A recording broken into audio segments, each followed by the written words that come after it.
Donald Trump just humiliating us more every single day. Look, Donald Trump said that he had this incredible, brilliant plan, how he was going to bring peace to Ukraine in 24 hours. He said during the campaign it would actually happen 24 hours after the election. That didn't happen. Then 24 hours after inauguration. That didn't happen. But during the campaign, he said he's got the plan. He can't share it, though. It's top secret. Well, he just rolled out the plan, and Russia and Putin are cracking up. They are mocking the you-know-what out of him. This is the most pathetic thing I've seen. Donald Trump's brilliant plan, surprise, surprise, he was going to send a mean message to Vladimir Putin on Truth Social with all caps and exclamation points, and that was going to make Putin scared. By the way, it's not even that mean of a message, and it's a very bizarre post, but this was Trump's plan. I'm gonna go on social media and I'm gonna post things. This is ridiculous. Let me just read for you what Donald Trump wrote. It also doesn't understand any historical context, perspective. He lies about numbers, surprise, surprise. And here, let's take a look. Trump goes, "I'm not looking to hurt Russia.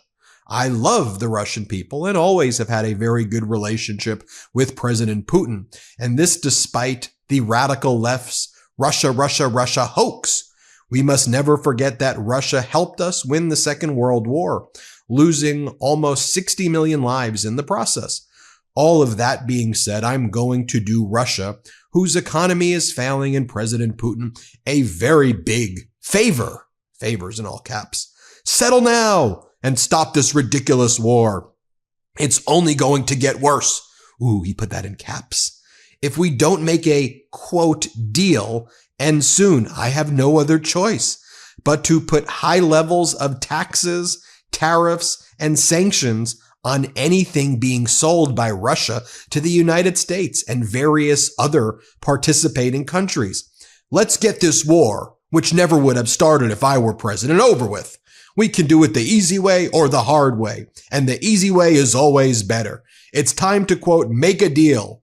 No more lives should be lost." Well, I certainly agree that no more lives should be lost. But Donald, how are you going to impose tariffs on Russia? First off, tariffs are a tax on American companies who are not allowed to import anything from Russia. You idiot. Because we have sanctioned Russia to prevent any of their goods and supplies and trade and transaction from taking place with the United States. So what are you tariffing? The sanctions are already in place. Oh, did you not do your homework and just thought that this post was going to make a difference? Also, who are the other participating countries? You mean our allies? The ones that you are bullying and threatening to conquer? Who are you referring to? European Union? Our NATO allies? Denmark, for example? And other European Union nations who you're threatening to tariff and invade territories that belong to them? Are you talking about Canada? Are you talking about Mexico? Which allies, Donald, are going to go along with you when you keep on talking about conquering them and annexing their land? Also, it was not 60 million Russians who died in World War II. It was a lot. And by the way, a lot of Ukrainians died in World War II, more like $24 million. I don't know if this number includes Stalin just like killing his own people, if that's where you got the 60 million number from, but it wasn't 60. But still, let's be clear, it's a lot of people, but you have to like lie and exaggerate every single fact. And then he keeps going on to what you just ignore the whole history that after World War II, Russia was our biggest enemy and remains our biggest enemy and wants to destroy our country. I mean, this is just an utterly preposterous statement. And that was your plan? By the way, a day before that, Donald Trump said that he wanted to delegate the peace negotiations in Ukraine to the president of China, Xi Jinping. By the way, you know who called each other 24 hours after the inauguration? It wasn't Trump to Putin and Zelensky getting him on the phone to make a peace deal. You know who called each other? Xi Jinping and Putin. They were on a video conference together and agreed to take their relationship and partnership to new heights. This also as Russia made a 20-year alliance with Iran for military support as well. Here is what the Kyiv Independent reported. Xi declares readiness to bring China and Russian ties to new height. And now Donald Trump's special envoy to Ukraine, Keith Kellogg, says we actually need like maybe 100 days to come up with a framework for potential peace in Ukraine. Donald Trump strutted out his Secretary of State, Marco Rubio, who had to take the pilgrimage of shame on the media tour. And he was like, actually, Donald Trump never said in 24 hours that there would be peace in Ukraine. Donald Trump said that in 24 hours, he would say that he wanted peace in Ukraine. He said it. He did it. Mission accomplished.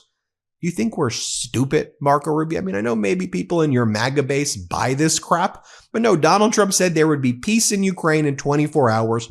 That's not happening. But I'll tell you what else is happening.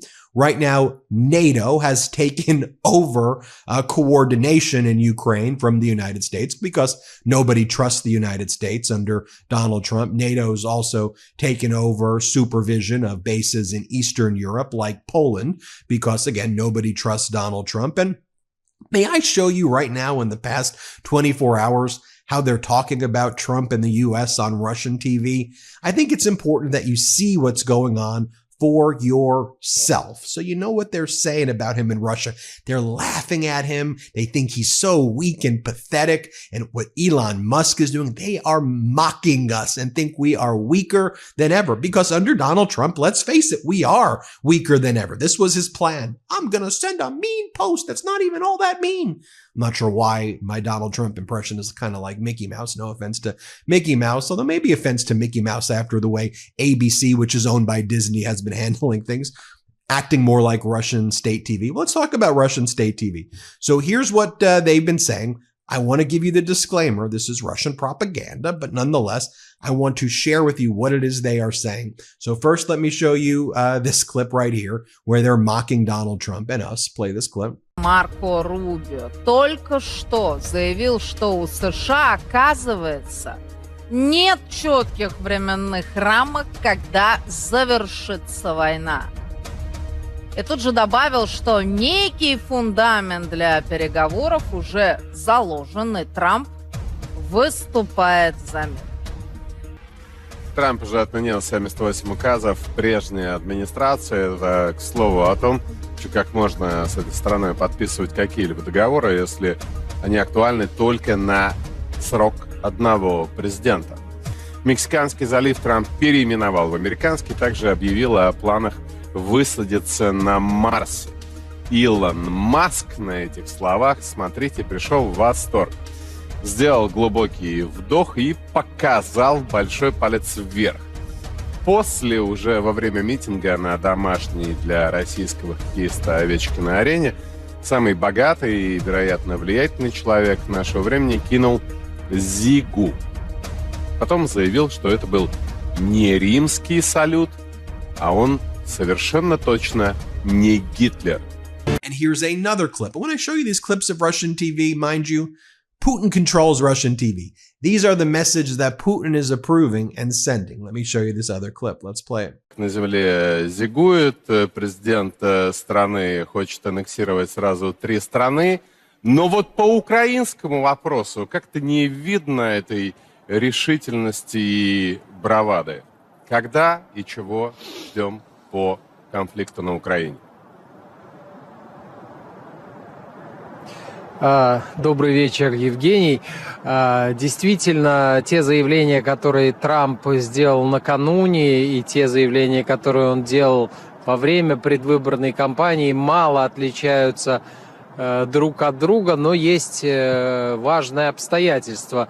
Это в ротонде Капитолия он еще был человеком, который мог делать предвыборные обещания. После полудня вчерашнего дня он уже человек, который их должен исполнять. И не зря один из первых вопросов во время подписания новых указов Трампу и был сформулирован так, что вот вы обещали решить украинский конфликт за сутки, так зачем же дело стало? Ну, Трамп отшутился, сказал, что еще только полсуток на тот момент прошло, но сейчас уже вторые сутки скоро пойдут, а результата нет. И не будет этого результата. Почему?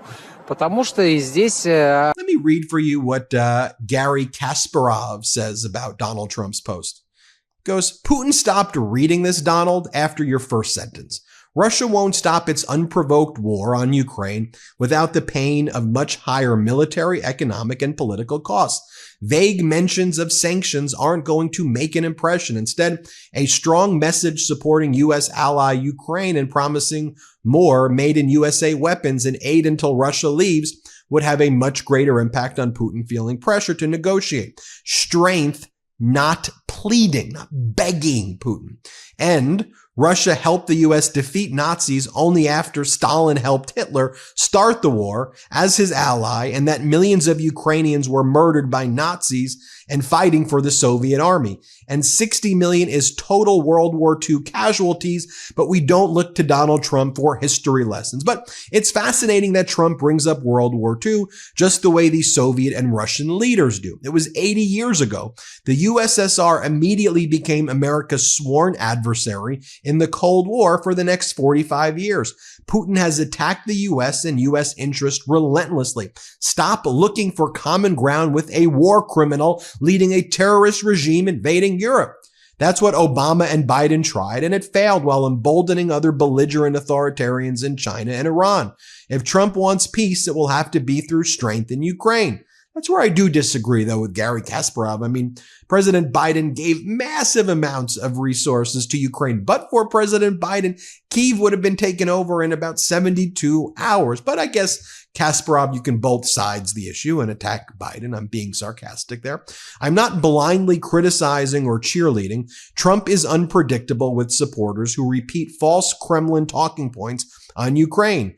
But he won't want to look soft or like a loser, and Putin has dwindling options if he doesn't get new lifelines from the West. Donald Trump is a loser, Kasparov.